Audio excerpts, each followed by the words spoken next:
Bonjour les amis, bienvenue sur cette nouvelle vidéo. J'espère que vous allez bien. Moi, je me porte super bien. Alors, dans cette vidéo, nous allons parler des délais de réponse sur Campuchon. Donc, qu'est-ce qu'il faut faire après le 30 avril et qu'est-ce qu'il faut faire aussi après le dernier délai des choix définitifs après le 30 mai. Donc, ça faisait un bail que j'ai pas fait de vidéo, mais j'ai décidé de faire maintenant les vidéos.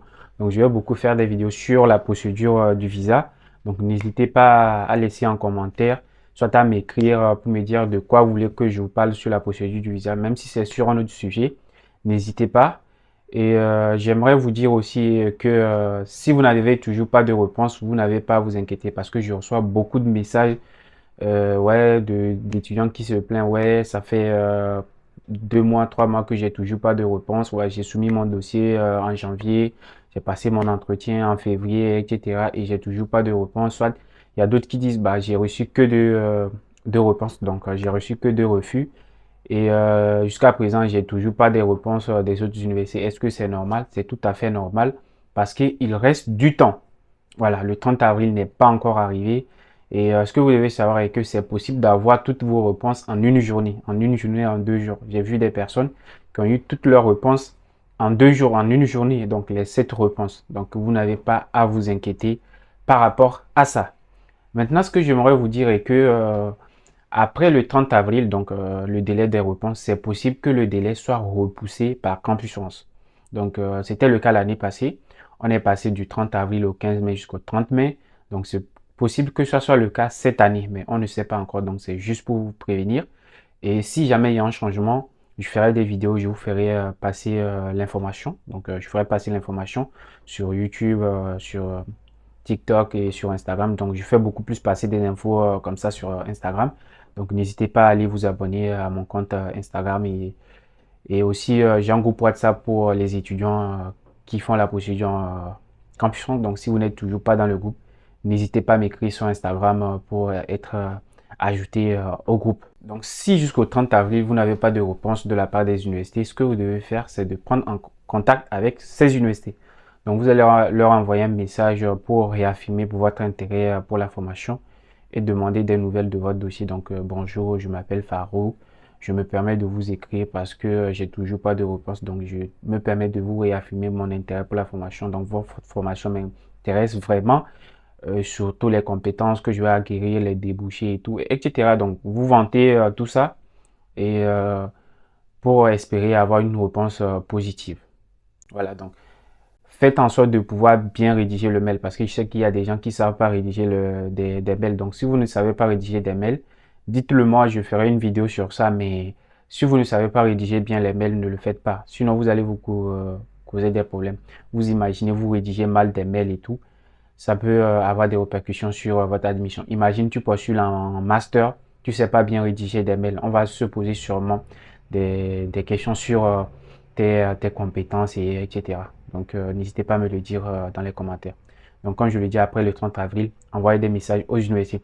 Maintenant, ceux qui ont des réponses actuellement et que ce n'est pas leur choix favori, donc vous avez une admission peut-être et c'est pas avec exonération partielle, peut-être les frais de scolarité, c'est à 2770 euros ou à 3770 euros. Donc, vous attendez les autres réponses. Voilà. Donc, sachez que si l'école ne vous a pas donné de délai pour vous décider par rapport à leur admission, vous pouvez patienter. Donc, le choix définitif, c'est jusqu'au 30 mai. Donc, vous pouvez patienter en attendant d'avoir les réponses des autres universités qui vous restent et vous décider.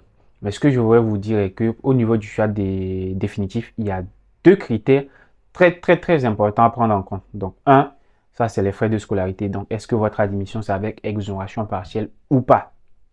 Voilà. Parce que je sais qu'il y a des personnes qui n'ont pas la capacité de payer des frais de scolarité à 2770 euros, 3770 euros. Donc, le mieux, c'est d'attendre, si ce n'est pas votre choix favori, de recevoir les autres réponses en espérant peut-être que ça soit positif. Maintenant, le deuxième critère à prendre en compte, c'est le logement.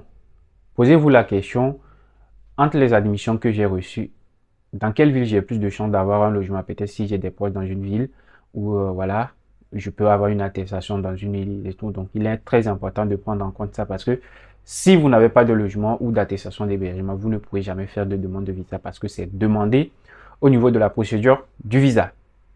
Voilà. Donc, prenez en compte les frais de scolarité et le logement. Donc après, le reste, ça vient après, voir si la ville, il y a des jobs étudiants, c'est comment, et etc. Donc j'ai déjà fait plein de vidéos sur la procédure, voilà, sur le choix définitif. Donc vous pouvez aller voir les vidéos là. Donc il suffit de défiler sur mon compte YouTube. Voilà, donc choix définitif Campus France, choix définitif critères, tout ça, Farouk. Et vous allez avoir accès à ces vidéos.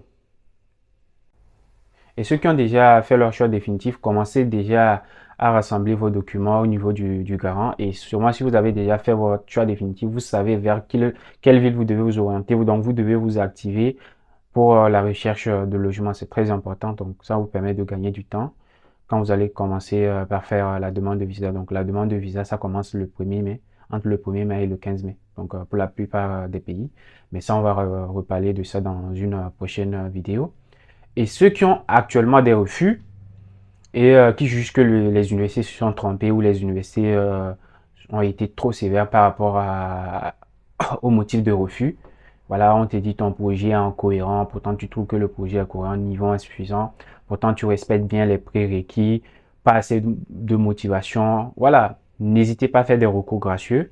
Donc il y a aussi déjà une playlist sur les recours gracieux. Donc, allez regarder les vidéos sur YouTube, donc sur ma chaîne YouTube. Bah, on est sur la chaîne YouTube, voilà.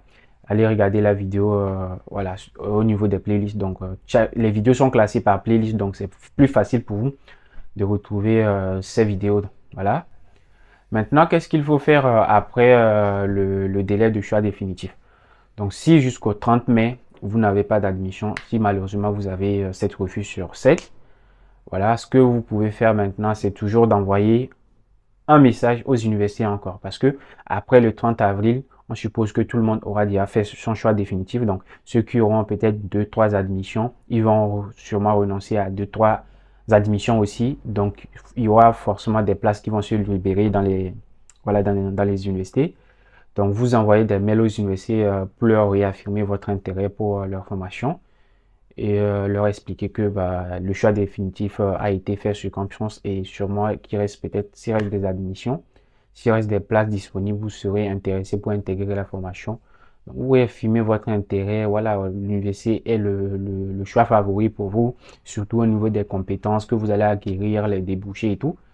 Voilà, donc vers le 30 mai, j'essaierai de faire une vidéo sur ce sujet, donc de vous présenter un exemplaire de lettre à envoyer à ces universités. Donc n'hésitez pas à me rappeler et s'il vous plaît, ne copiez pas les lettres. Donc essayez à chaque fois de personnaliser pour ne pas envoyer les mêmes choses aux universités. Si vous envoyez les mêmes choses, ça n'aura plus d'impact.